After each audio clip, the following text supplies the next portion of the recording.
C'est quelque chose que nous avons tous connu, et ce, quels que soient vos revenus. Vous l'avez deviné, aujourd'hui, on va parler de ce qui attire beaucoup d'attention, j'ai nommé la corruption. Que cela se soit passé au Monopoly ou pour rendre service à un ami en l'avantageant à petit prix, nous avons tous connu ce sentiment nous divisant entre travail accompli et mini-tricherie. Un principe que tout le monde connaît et donc tout le monde fait. Rassurez-vous, le pot de vin n'est pas toujours malsain. Foutre un dossier dans les mains du bon employé pour plus de rapidité en échange de quelques deniers ne devrait pas vous faire tomber.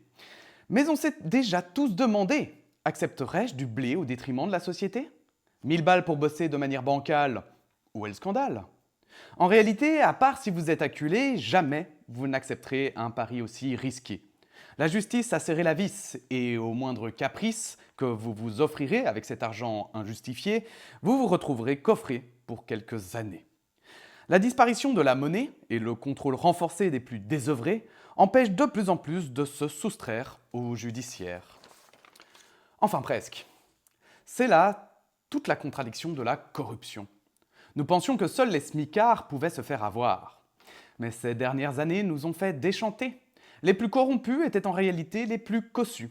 Alors que leur salaire atteignait déjà la stratosphère, les politiciens trouvaient qu'ils touchaient moins que ce qu'ils méritaient. On ne parle plus de centaines ou milliers d'euros, mais bien de centaines de milliers d'euros. Quand vous détournez 1 millier et que vous vous faites attraper, bonne chance pour vous en tirer. Quand vous vous accaparez de quoi payer un plaidoyer, croyez-moi, vous êtes bien moins ulcéré. D'autant plus pour de telles sommes où le flou des transactions est la norme. Sous couvert d'impuissance, on ne lutte plus contre ces manigances. Ces criminels sont trop forts, nous martèle-t-on sans remords.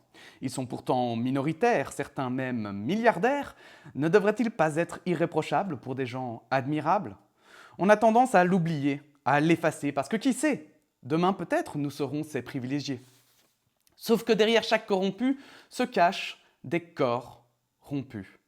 Rompus par le travail et leur bail à payer. Rompus par le pognon qui ne sert qu'à leur survie et plus pour leurs envies.